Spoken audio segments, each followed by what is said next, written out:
Guys, welcome to this discussion video. This is just a disclaimer. In this discussion, I'm going to be talking about some things that were revealed in the Treehouse showcase of Donkey Kong Bonanza. So if you guys don't want to hear spoilers or any other details outside the reveal trailer, then yeah, don't watch this video. However, if you have seen the Treehouse video or you don't mind about what was about certain spoilers of the game, or just any details from the Treehouse showcase, then yeah, just feel free and stick around for this discussion video. I hope you guys enjoy. Oh man, this is real. This is real. Donkey Kong has got a new 3D game. I've slept on the reveal after watching the trailer. I've slept on it, I've deeped it, I've reflected upon it, I've done some thinking of my own. I've seen the discourse in terms of like what's going around this game and the hype, and you know, basically the general things that happen when something brand new arrives to a fan base. You get emotions of every kind, and yeah, for me, after watching it, I'm all for this. I can't lie, I'm all for this. This is monumental for the Donkey Kong fans, because we haven't had a new Donkey Kong game in over 20 years. This is DK's second 3D adventure, his second 3D game since Donkey Kong 64. He hasn't had another 3D game since. Everything else has just been 2D and some side games, and then we've had like, what, 5 mainline Donkey Kong Country games, that's it. We haven't had a brand new adventure to this extent, and it's done by none other than the Mario Odyssey developers. The team that gave you Mario Odyssey is doing this game, and you can tell, like, when people saw the reveal for this game, they thought it was another 3D Mario game, because it's expected, right? With the Switch 2, you'd think, okay, they're gonna obviously do another 3D Mario game, because like he's the mascot of Nintendo, even though it used to be DK, but you know, we're not gonna get into that. Yeah, and they push out Mario content like like every year. I know it's hyperbole, but you know what I mean. Like, Mario's the moneymaker, so they're going to obviously push that. They got a huge fan following for that series, so it makes sense why they would continue in that direction. But to people's surprise, it wasn't Mario behind that wall.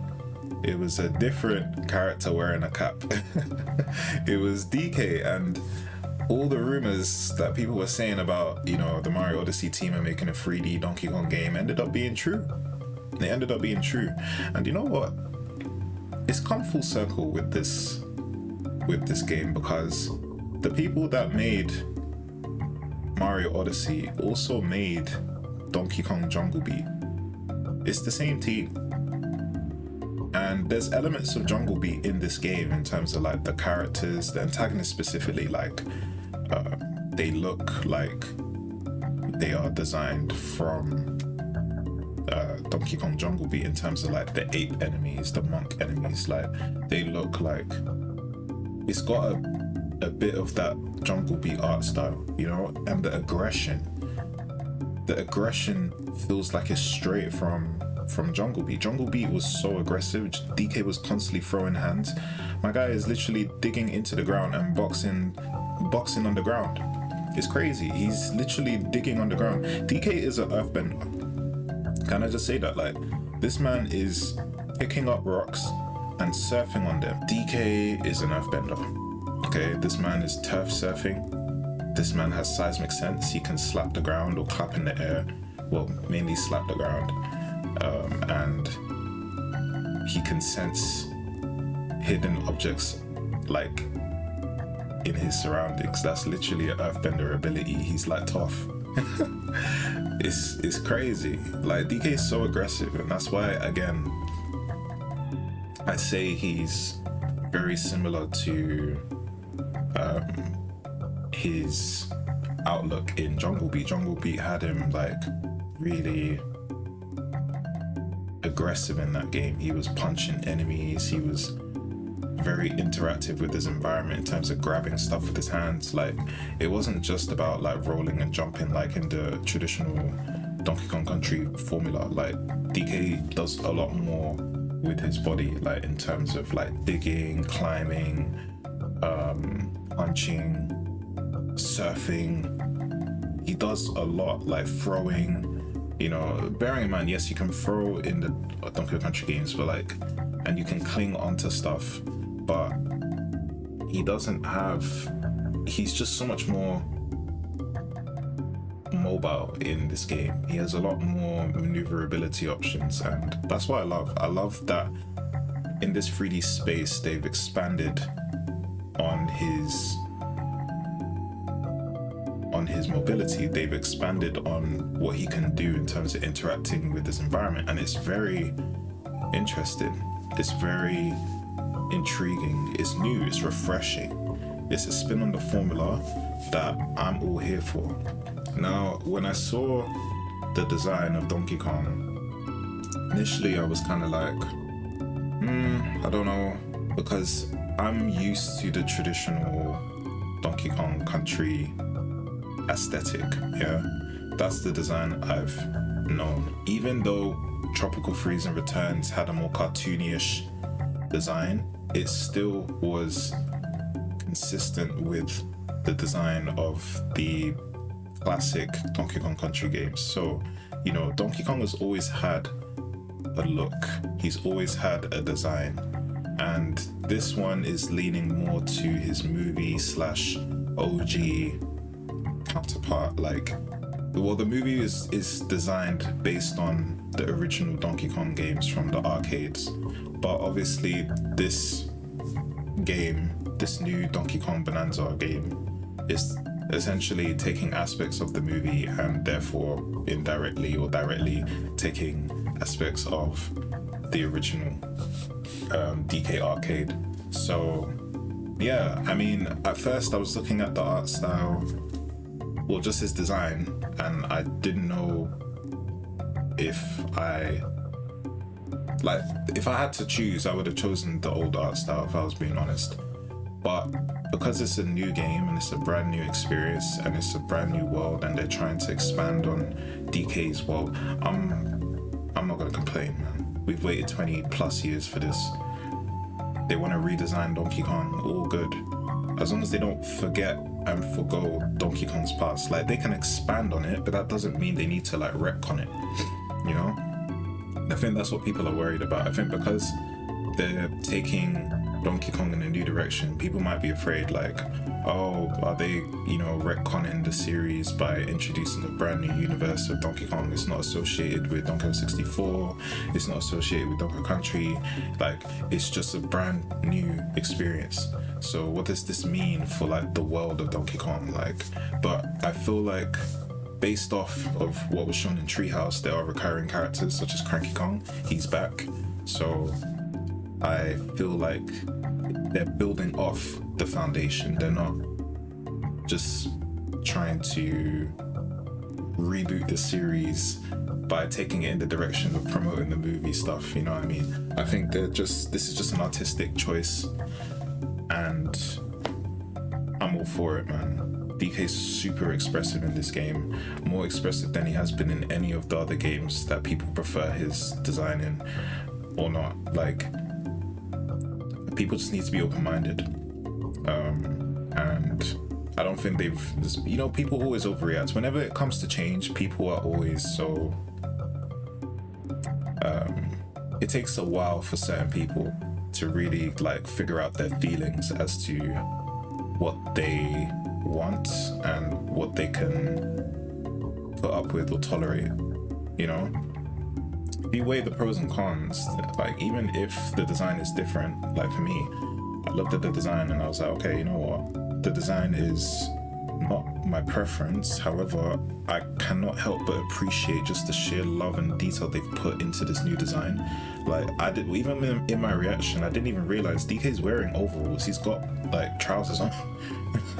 And I'm from the UK, so yeah, we call it trousers, not pants. Okay, like pants is something else, right? That's underwear to me. So yeah, DK's wearing like overalls. I didn't even realize that. I was like, it just didn't connect in my brain because DK's never worn that, and there was also so much going on.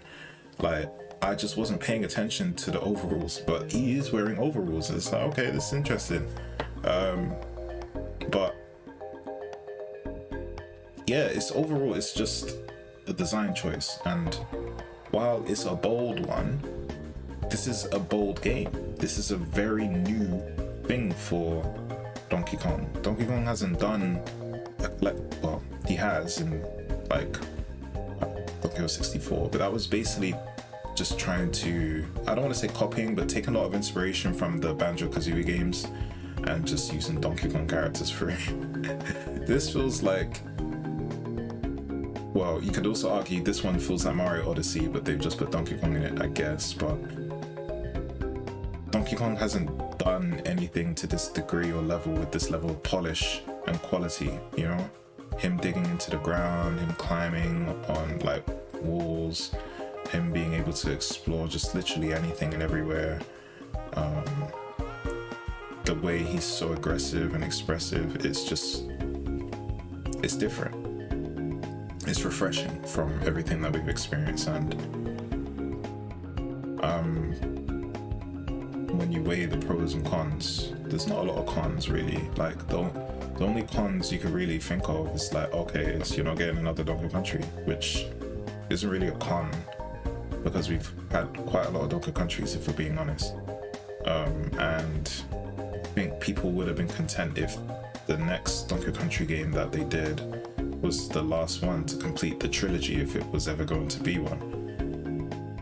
However, now we're getting a new 3D game, and to be honest, that's probably more impactful than another 2D platformer, you know? Because they've provided 2D platforms for such a long time. It's a bit like staying in your comfort zone. This is a bold move. This is a bold take and a bold step to make for the Donkey Kong series, and I think the fans need something like this because they've honestly forgotten how, like, well, let me not say they've forgotten, but I think it's good for the fans to experience a 3D title, because then we know like what we like from DK in 3D, we know what we want from DK in 3D, and we know like how to expand and grow from it. You know, the 2D games have been consistent, and people know exactly what they like and don't like from the 2D games because we've had so many of them, but we haven't had any 3D games to really know what to base Donkey Kong's not abilities, but like how he's able to like operate in a 3D space and what he can do. I feel like because this game is similar to Odyssey, it's basically a collectathon. So a lot of things are just, you know, you're roaming around and exploring. But I feel like people are used to playing Donkey Kong Country, you know? Donkey Kong Country is what Donkey Kong is mainly known for, you know?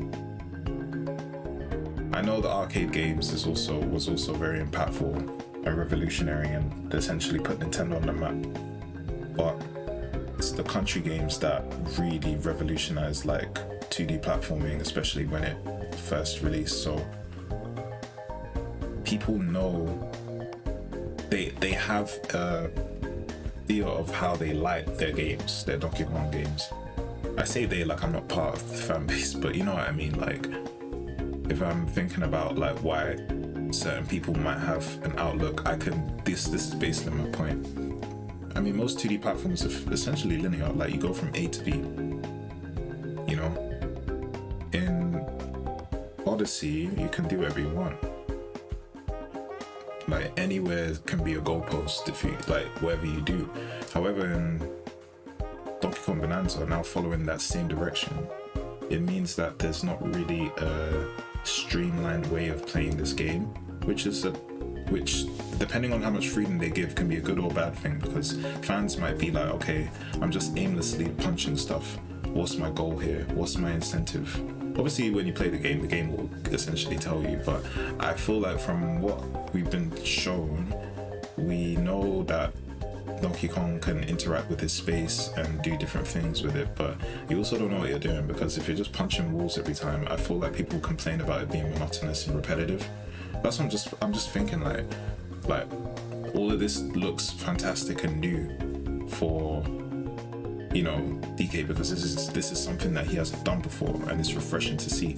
However, I'm worried that people are just going to bring up stuff like, man, all he does is punch, all he does is break stuff, all he does is this and that. Like, I wish like there was a bit more focus in terms of like what we were supposed to do in the game. And I feel like once you play the game, you will start to understand, like, you know, what your purpose is, or what your incentive is, or what your goal is, so you have a sense of direction.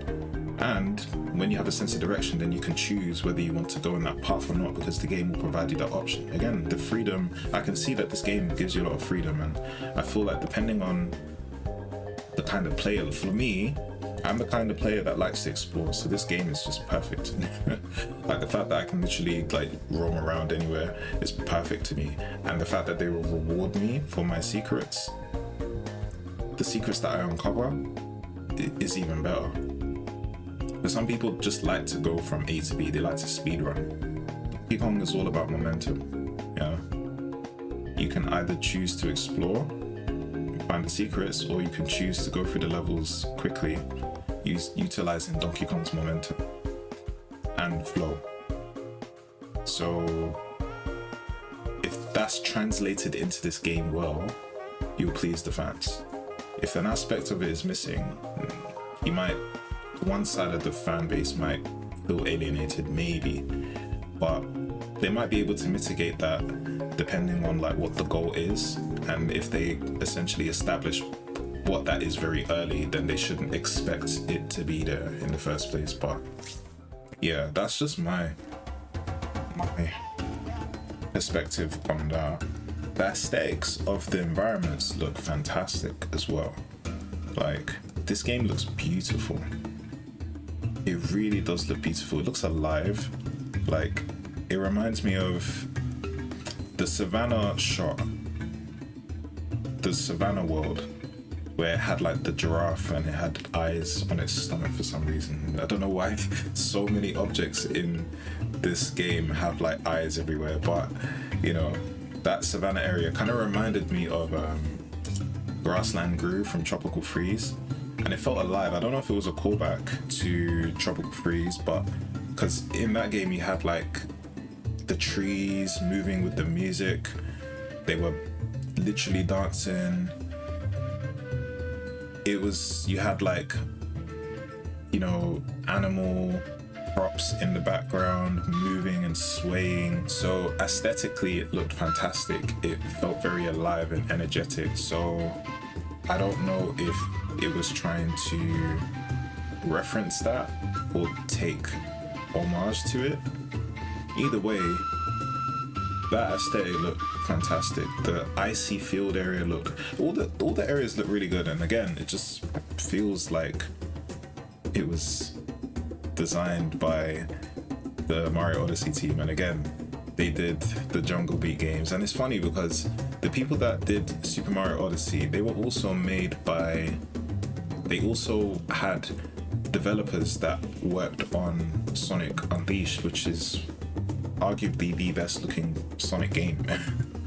So for me, as someone who loves Sonic Unleashed and considers it the best Sonic game, it's my favorite Sonic game as well.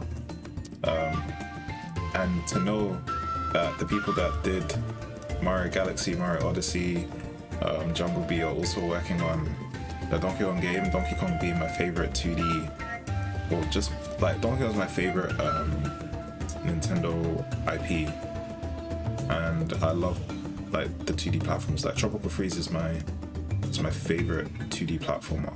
It's so good. and just knowing that two aspects of my favorite games are involved in making Donkey Kong Bonanza is just fantastic to me. Things will come full circle. How they made Jungle Beat, then they end up making after many Mario games that they've made, they're finally coming back to DK to finish what they started many years ago. It's crazy. One thing I do hope though is that they have David Wise on this game soundtrack. They need to. They have to understand. Like, guys, you have to understand. David Wise is essential for Donkey Kong, man. This guy, David Wise, just gets DK. He does. He really does. One of my boys who hated Donkey Kong ended up becoming the biggest Donkey Kong fan just from listening to one of his songs. You have to understand, this man was a top DK hater. And he can't help but love the franchise. Even if the game pisses him off, the music at least gives him some joy. Like, you have to understand, David Wise is essential. He's essential. He just brings out the atmosphere in Donkey Kong games. He does. And David Wise has proven to be able to do a variety of different sounds from Tropical Freeze. It's his most varied soundtrack to this day. He needs to be on this game's soundtrack. He does. I've heard some of the music, and at the moment it's not bad. It's not bad at all. It's just not as impressionable to me as what I'm used to from listening to Donkey Kong music. So I just hope that, you know, we hear more songs and they're a lot more catchy, atmospheric. Obviously they complement the environments well. I just hope that David Wise is on the soundtrack. I also, another person who would be great to add onto this game soundtrack would be, I think his name is Matt Griffin. For anyone who's played Ukulele and the Impossible Lair, David Wise also did the soundtrack of that game, and there were other composers who was on that album as well. Those guys were Grant Kirkhope and Matt Griffin. And Matt Griffin's sounds were so good that sometimes people were confusing his songs for David Wise's songs because they were even better at times than what David Wise was cooking in that game. Matt Griffin also really gets like atmosphere very well.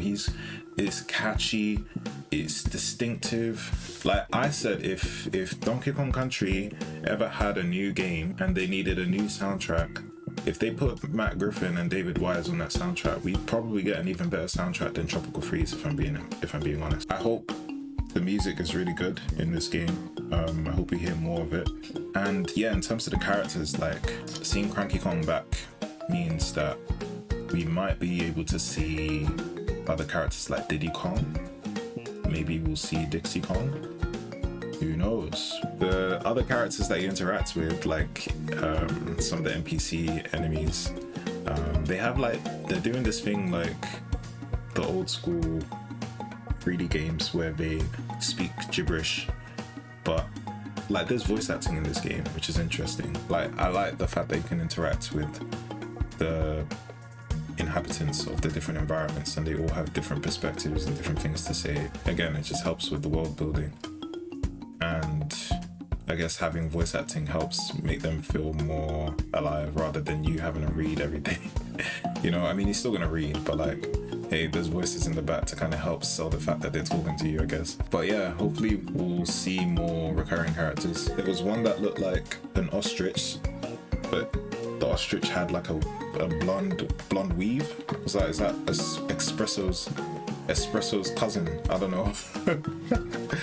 I don't know.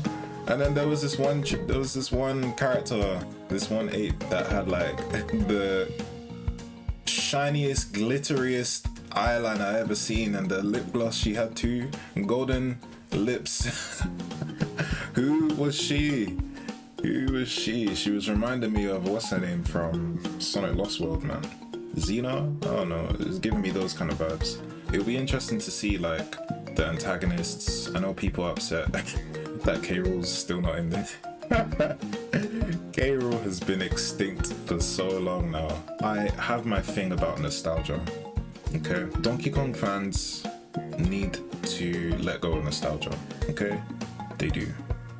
I'm a DK fan too. Okay, but I can move past the nostalgia. The Donkey Kong series has not really been able to provide new content for such a long time, so they keep repackaging nostalgia and selling it to the fan base. And a lot of companies do that because they know what works and they want to just make money from it, right? But the problem is that Donkey Kong hasn't had a lot of new games for a long time. We've only had a few mainline games, and then the side games are still just pandering on the nostalgia. Jungle Beat was probably one of the few that tried to do something different but still stayed thematically to what Donkey Kong is. The reason why I say this is that Donkey Kong fans find it hard to accept new things because they don't have that nostalgic attachment, because Donkey Kong is just associated with nostalgia because that's all we've had for such a long time. When you look at the old school Donkey Country games, people love them because of many reasons, don't get it twisted, but nostalgia is the most impactful part, because those memories that you had when you played those games at the time when it was impactful the most is what draws people back. That art style, the music, the sound font, the gameplay was so unique for its time. It takes you almost like you've time traveled when you play those games, you know? That's why people like them so much. But people then associate like good games with that kind of feeling, and if it doesn't give you that feeling, and if people don't feel any form of attachment to it, they think it's bad. I think people are used to nostalgia, so when they see something nostalgic, it hits them more because obviously they have something to associate with that aspect. So in the trailer there was a part where like DK was in 2D and he was in the jungle, and it felt like he was barreling through jungle hijinks, and I'm sure people would love that. And to be fair, that's not a bad thing. I just don't want them to depend too much on nostalgia, because when they do, it just means that the series can't move forward. This is a big step for DK, so I just want him to kind of like, you know, progress and expand. I don't want him to retract and regress. Yeah, I really do like what they've shown. I like what they've shown us so far. Animal buddies, I don't know what's going on. The only buddy that we've seen right now is this rock on DK's back, which I don't know what it is. It's basically the Cappy of Donkey Kong Bonanza. So apparently this rock is DK whistled, played a song, and it was friendly to it, and now he's like, yeah, I'm gonna stick with you. And now like DK can break certain objects that this rock is able to kind of like unseal. So yeah, and all this, there's a lot of things to do with crystals. Like he's breaking crystals a lot, and apparently those bananas that he be breaking and eating is like vanadium, which is it's like a resource in this universe of DK, or this game lore. I don't know, but it's interesting. Vanadium, you know, man, are treating it like vibranium, fam. What is he? We might get golden DK, bro. Yeah, so, and the rock can talk as well. The rock has got voice acting, so again, I don't mind. Hopefully it's more charming and endearing. Overall, I just think this game looks really good, and I'm looking forward to seeing what more they can provide. I'm looking forward to seeing the different environments. I'm looking forward to seeing, like, you know, the boss fights. I'm looking forward to seeing the secrets. This game just looks like you can just have fun doing literally anything, honestly. They put a lot of effort into like the map design. You can see the damage you've caused, and it like stays, it doesn't disappear. You can actually like keep track of like what you've broken in this game. it's actually mad. I just want to play this game.